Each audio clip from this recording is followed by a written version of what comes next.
This is the Carlsbad Caverns in New Mexico.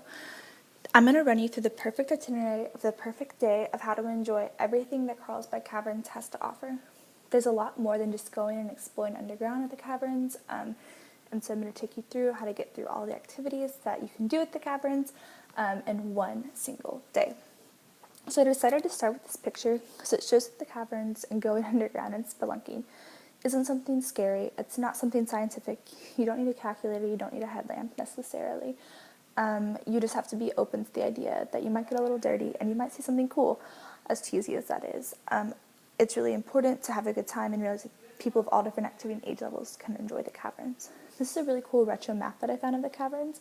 There's two different ways to enter the underground.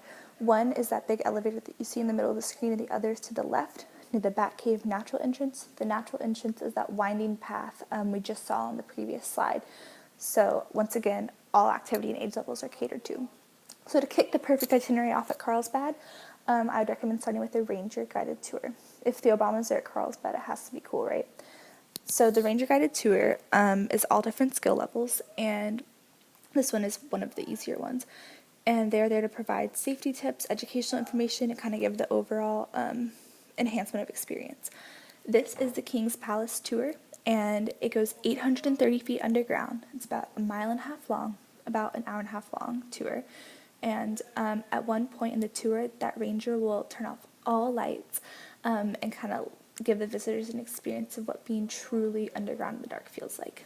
So for the more advanced and adventurous cave goer, this is the Spider Cave tour. There's equipment necessary, which they will provide, and it's definitely for someone who doesn't mind getting dirty and is looking forward to crawling around in the dirt and the rocks in the cave. They'd recommend having a ranger-guided tour or some more experience before going on that tour. If follow the leader isn't really your thing, there are self-guided tours for someone who wants to experience the caverns maybe on their own or without like the hindrance of a group and just kind of go at their own pace. A big concern for self-guided when most people hear about them is, oh, will I still get all the info that the ranger will provide?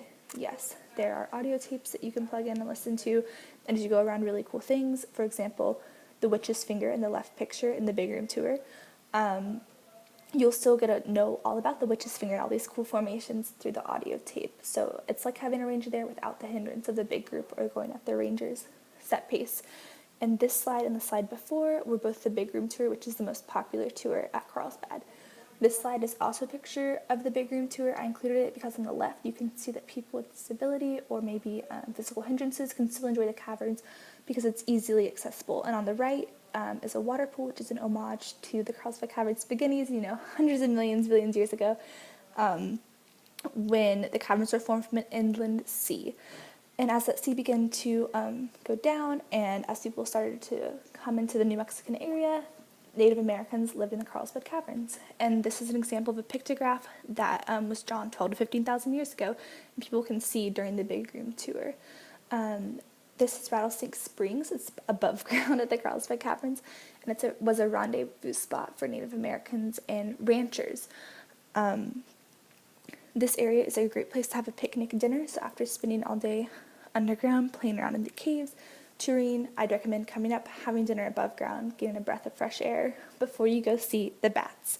The bats are a really huge draw for the Carlsbad Caverns because it's home to 17 different species.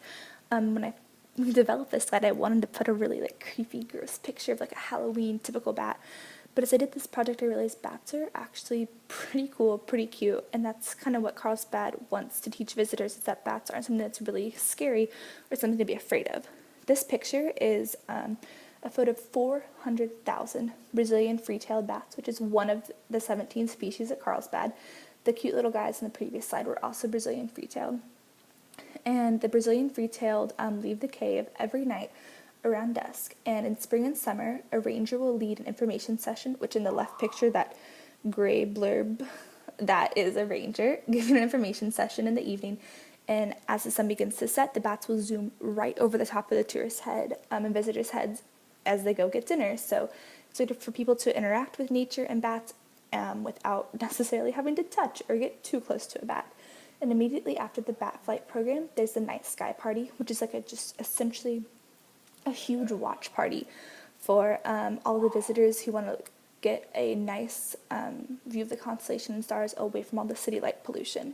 Rangers are going to be scattered throughout the night sky parties to give information about astronomy, about local folklore, which is really cool, like, the Native American kind of infused version of how the stars came about, nocturnal animals, and all that sort of night information. And if the view with the naked eye isn't enough, there are telescopes for rent at the night sky parties so people can get as up close and personal with the sky as they want. And if that isn't enough night sky for people, about every 28 to 30 days, every time there's a full moon, there are full moon walks. It's a 3/4 of a mile hike in the hills above the Carlsbad that's ranger led, and it gives people a time to really kind of be one with nature in the night sky and get a more up close feel of the stars.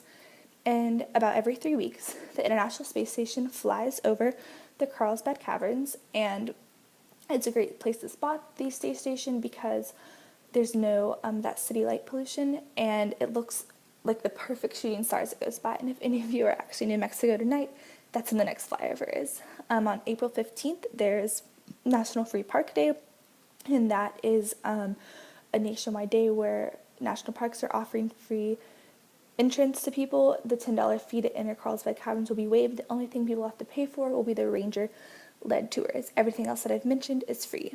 So this is my very official ranger that has approved my schedule of doing the ranger-led tour, the self-guided tour, dinner at Rattlesnake, bat flight program, the night sky programs. She agrees that if you want to check out Carlsbad, the free park day is the best day to do it.